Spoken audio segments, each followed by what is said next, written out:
Can't hear game sound. Can you, TJ? No, I can't hear it. Is that because it's a screen share and not a... Yeah, I think. Oh, wait, if you go to Discord where you're screen sharing, you should be able to enable audio. I think that might be what's causing the issue.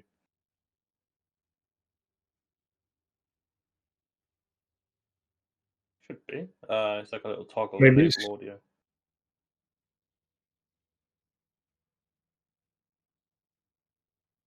Share screen. Can I go back to the voice chat? Right.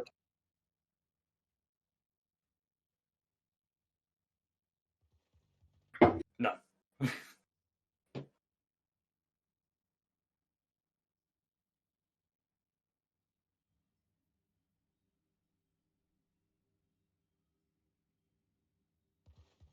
No, it's I can hear it very, very quietly, Oh, though. is it? Okay. Maybe you changed it in the bottom right of your volume toggle thing.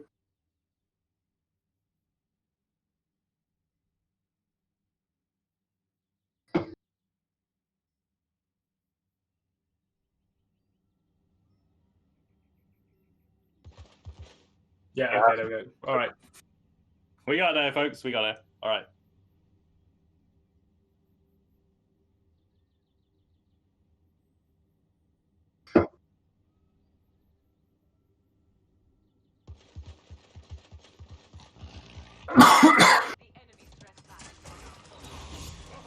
They start here onto Ascension Peak, so both teams starting to break out onto the point. Xin whirling forward, looking for a pick, not going to find it.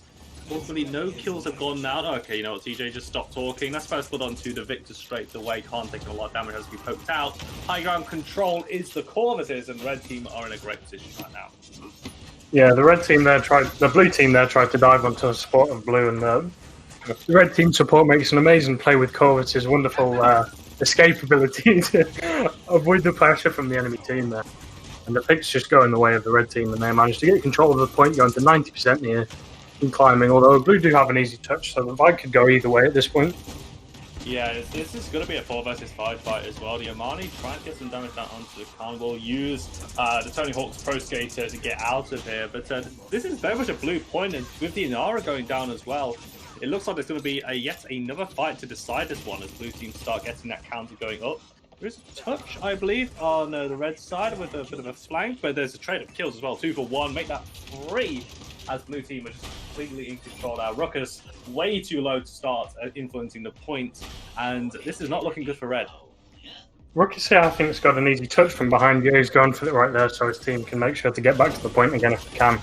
And some ultimates coming up on liners, and Crash and Cover's ultimate coming up. Ooh, so big pick onto the support of blue team. Now they can get to the back of the point. And I think they have a real chance, red team. Yeah, the Doshi has gone down, the barrack. Corvus over the top as well, trying to get some damage onto his barrack, but he just gets away with 1200 HP, starting to get healed up. Double kill on the Omani as well, keeping the fight going. There's a spite onto the Corvus, not going to result in the pick. He's not gone for guillotine, so that is not an instant kill just yet. It's a red team capture, but damn, that could have gone either way. Yeah, that was very... There was very few and many opportunities for either team to take the objective. Their picks going either way. And hopefully the blue team can get a good defense started off this round. I'm not we have to definitely give a shout out to the Ruckus there. You know, it was just his touch and the pick onto the Ying was really what snowballed that fight in the favor of red side. Pick it onto the back and we'll go down. So this looks to be high ground control. Draconic Call has been used. There is now Pop the Magic Dragon flying around Ascension Peak, looking for some damage, and the blue team just have to duck and cover. For this one, the Omani just free to pilot Dragon around the map, looking elsewhere. They want to pick onto the Xin as well. The 4 versus 5 already as red team starts to push up. A good zoning ultimate there from the Omani, allowing the red payload to just push up halfway without really much contesting at all. And one pick going their way with the Xin only just coming back now. We're going to have to commit a few ultimates here to try and get the defense starting to starting to get started. Yeah, it seems very early doors right now anyway, so I think if you're going to utilize ultimates, now is the time to use them. You've still got a whole minute and 10 seconds of fighting left. to charge those ults up as well and have them ready for the second point fight. But anyway, it looks like the battle lines have been drawn. Blue team able to push out onto the reds. A bit of a zone being set up here. It's still 55 seconds. What are you looking for, Gage, as the real, who is going to break this deadlock in this initial fight? Who are you looking at? Well, the Rookets the and the Andrew here have really good dive potential to just disrupt the formation of the enemy team that they're holding. They can just go to the back line and just split up the attention from the blue team. Or they could just go straight onto the pick onto the barrack here and get the main contest of their payload away. Yeah, that barrack. Either option's a good idea. Yeah, the barrack versus the Inara duel. Again, I think Inara just wins this one out, but if you can isolate either of the point tanks, it's a huge advantage for you. There was like a pick onto the Ruckus.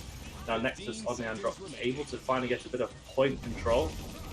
Going forward, there's a fire column onto the backline. Oh no, he switched targets halfway through. That could have been a kill. The Ying is the one next in the sights of this Amani, taking out the clones, removing the healing, removing those escape routes, but might have been just a little bit too far. Overtime ticking is the Androxus doing all the work. He will go down to the Victor on burst mode. This looks to be a blue side full defense. I don't think a lot of why they even got a touch there was the Ruckus yet again. Even though he died in a 1v3, that got a lot of the attention away from the red team. And the Android got a bit of free push up, and they got it a lot closer to actually getting it pushed through. And if they'd got a few more picks there, I would have definitely seen that as a push going in. Especially with the amazing healing from the Corvus, just keeping his team topped up, Anyway, and let's have a look at the Corvus as well. 1-3-10 right now. 3 deaths, slightly disappointing, but it is still the lowest on his red team so far. Ying is 1-2-6. Saw the battle of the supports going on here. We need to have a look at the overall healing stats to see the true measure of this Corvus. And as you can see here, 52k to 47. Relatively even early on. Cauterize is not a thing just yet. Ying's illusions will be able to heal a lot more than the Corvus as the game goes on. Let's see if Red Team can keep the snowball going. Yeah, the thing with Corvus as a solo here is he does pittance for healing late game. He does like 37 heal tick very, very late game with Court 3s going on. He's both the targets he's trying to heal a Cauterize. Carnal there trying to get the Corvus off, but the Corvus actually uses ult to get on, but unfortunately his team just aren't there to support him with the amazing play that would have allowed their team to capture the objective. It just doesn't happen. Bad team play there. It is an absolute disaster there. The follow, you've been in those situations before. You run in, you hit a big ultimate on a team. Yes, we can wipe them here. Team, where are you? Just dead. And that's just the pick. No support, no healing coming off there for blue side, and that means they're going to get an easy 66%, 69% here. Honestly, with the pick on the Amani, this might just be maybe Khan can touch. Not Khan, sorry, Androxus can touch. Nah, he's easy going straight down. This looks to be a blue point. Ruckus though hits the fire onto the point. Not going to find anyone. Just eats a barrage. Will stay alive and still remains. Gets good value out of it though. So once again, Russian bodyguard definitely keeping red team in this fight. Yeah, hard pocketed there by the support. With only Court 2 online, it still is possible to heal through a significant amount of damage with the Corvus.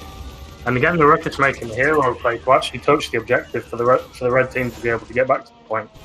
Marty coming in with the Dragon, they get some ultimates off, but I mean, blue team still looks to be winning this fight here, in my opinion. Yeah, fire column onto the backline, much more focus, that's what we like to see. Zin now with the 1v1, looking for the pick into the Billow form, goes down to a barrack turret. That is not an honourable 1 versus 1. Overtime ticking for blue side. Currently 4v4 on the point. The Ying's back up to start healing, has not got the illusion loop available.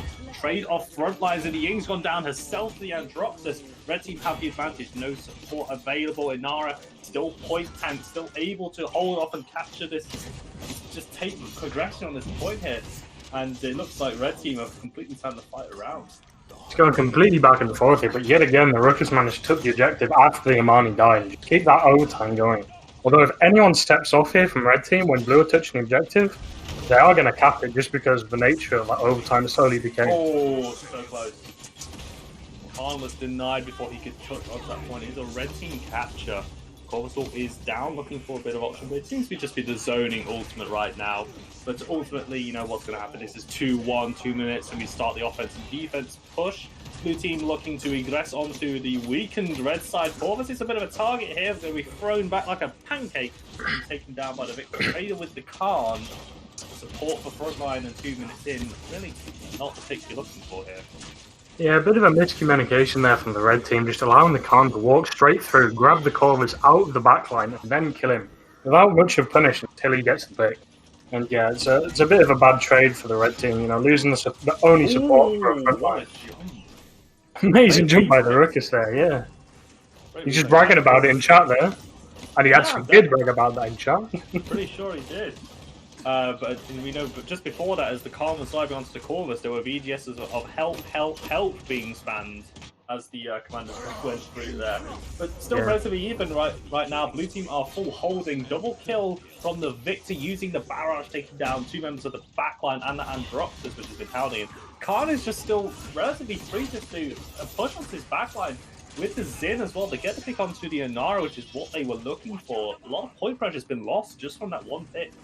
Yeah, the red team here, they're not fully reforming after losing the initial fight, and they just can't really get back and put the pressure onto the 5 people without 5 themselves.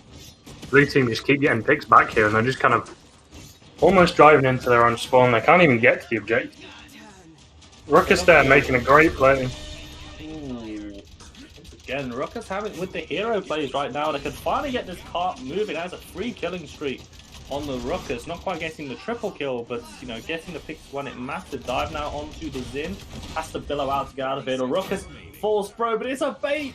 The card was there already and flipped him over the edge with the environmental kill. 2-for-1 trade overall as Androxus has to go low and never steps away to start healing up. But ultimately, this is a red team fight win, and they get the cart pushing. Yeah, what we're seeing in this game is exactly why you picked the Ruckus, just for his ability to dive into the backline and disrupt what the enemy team are thinking about. Because Ruckus in your backline, you can't really think about shooting the enemy coming in front of you and both at the same time, especially in an uncoordinated game like this. It's very difficult to get those things at the same time. Am I right in saying, you know, that you also have to respect the Hexafire as well, with how quick that ultimate can charge? And, you know, we've seen the damage that it can do, and there's so much havoc. You hear bringing out the big guns coming out from behind you. That is just the global, just a global signal to panic. And we're seeing this great effect here. Overtime ticking. Red team is still pushing this cart a lot further than blue team did earlier, and this is all through overtime, remember. Good frost bomb, and it's going to be enough to root Yanara and get a blue success. My apologies. Yeah. Amani is on the same team as Yanara. Yeah. My apologies. Yanara just stepping off there, maybe taking a bit too much damage from the Barricans in, both stacked on point. Yeah. A lot of credits on either team, though. Court 3s might be starting to come online, and Ying is a bit more prevalent late game with Cauterize 3. Although Corvus does bring a lot with his ultimate, so... Yeah, and speaking of ultimates as well, just in terms of the global healing that the Ying can pull out there with that Illusory Rift, she's gone for the Marabu free rush and has got Cronus too as well, so going to be spamming them illusions. And, you know, a skilled Ying player is going to be able to ult twice in a fight. That's just how quick it charges, especially with the morale boost free. Still though, 2-2, items coming on. See how the dynamic of this game changes, because there's not one team that's absolutely blown out the point fight as we go towards the next one. Yeah, the point fights here have been quite exaggerated, so I won't be surprised if more than just the Ying gets the ultimates off here. Although, the double flank onto the Imania, I think they're probably going to kill her before she gets the full use out of a dragon. He goes down. Yeah, it's an important pick onto the Barrack, though. So again, the point pressure is lost. You can see Inara just straight away onto that point and starts to dissuade anyone from contesting. Ruckus looking for the pick onto the Xin. Counter will reflect one of the shots back, but Xin cannot 2v1. This is, you know, post-nerf Xin. Overpower did connect onto the Inara, I believe. Yep, that was onto the Inara, the sports of the map. Barrage down as well. Blue team just freely spending ults here. They want to keep this point control, maybe get the Ruckus down. You have to fear a Hexafire. Great barricade to try and stop some of the damage, but the Xin still loses his life. Ruckus diving forward, can't take out the Victor. Well aimed there. And again, touching the payload with that play there, this Ruckus really is just the only reason Blue have even got contested onto the objectives into the late game. Although, with the Andro going down there, yeah, it doesn't look like they're going to be able to capitalise on the Ruckus hero play. Yeah, and I think we need to talk about the Khan there. The Khan was fighting in the top house, taking 2 members of Red Team out of that fight. The Inara and the Imani had to turn their attention away. You know, Imani's got so much AoE with her different stances that she can impact a grouped up team fight so well. And of course, Inara is just an Inara. And as soon as you take them away, you know, blue team is just able to clean up house, and they can get this point fight pushing really early. Yeah, Khan's a really good position this meta. He's very strong with his stuns that he can get off. And obviously his ultimate's always going to be good. Getting another double kill in there. He's just free in the backline of blue team, red team. He's just allowed to do whatever he wants. He's just sees someone, he wants to kill them, so he does. Why not? Yeah, we're using a projection as well to get back onto the high ground. Really important in Ascension Peak defense as well. The ability to get back onto this high ground without having to go through spawn. Because when you're in spawn, you can't use your abilities. You can't fire anything out. So teams moving up here, about 75% on the points. Trade of kills. The money does get a double with the Dragon onto the Ying and the Victor. So this might be the end of the offense for now. I'm just going to look to see how this keeps going. Yeah, the Xin and the Khan there did just get into the backline for free again, but Imani getting those 2 picks was very clutch and not allowing them to actually take advantage of the fact that red team's healer was dead. Looking to start the defense off properly here, though. Yeah, they're able to push up really far as well. They're starting to get... This is where we see a lot of teams hold their defensive line on Ascension Peak. It is at this ramp area. You have people taking high ground control inside the top house. Also, these stairs are so important to this one because, as you see, if you break through the stairs, you're right at the payload and you've got a bit of a flank. Victor has to use the barrage as well. Just keep the damage down and Bruxus will fall. And maybe that's the thing they're looking for. 2-for-1 trade. Victor does go down. Xin will clean up the ruckus. Blue team completely running through it, but there's an Imani clutch plays as always. Takes himself on a 5 streak. Hang on, wait, Blue's still pushing. Blue's still pushing, yeah. Take the Corvus down, but the Inara's coming back here. If she can survive long enough for the next 10 seconds for the Corvus to get back, yeah, then there is a chance. They do look like they're going to... The Inara is just holding, just biding time right now. The Ruckus Hexafire is good, gets a lot of damage down, and they get 3 kills off it. But the Xin is just wailing on this backline. Double kill for the flank, has to back away. The Corvuscle is big to take any attention away. Overtime ticking. Xin decides to take this to a 3-3, but they're so well to get that double kill. Yeah, it's just clutch plays on it. Both teams here. Ruckus and the Imani prevalent from the red team getting all the picks.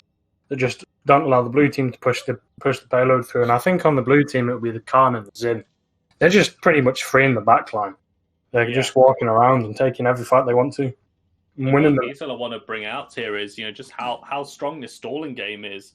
That the red team have, in comparison to the blue team, so many more deaths on average. 15, 10, 10, 14, and 15, as opposed to the 9, 10, 7, 7, and 14. And I think this just goes to show how good this composition is at stalling with that Inara. They're able to just rush straight back into the point fight. Barrett can't hold as long as possible, and that's why we're at 3-3 here. Yeah, like we said before, multiple times, Inara being the best frontline in this game. Although red team switching it up, you're going for a different player on the side. See if this makes a difference to how the point fight goes. Dragon was called early. The Xin was able to get through, but great protection and peel by red side. You want to get as much value out of this Dragon as you can, even with Bulldozer starting to be a thing, and you can damage that to Dragon. Victor running to the hills, getting a lot of damage down, but just the Draconic Call gets so much value. That's 3 kills already, and the Dragon has only just ran out. Barrick, if he goes down here, this might be big. This could decide the next point fight. Great double kill by Ruckus.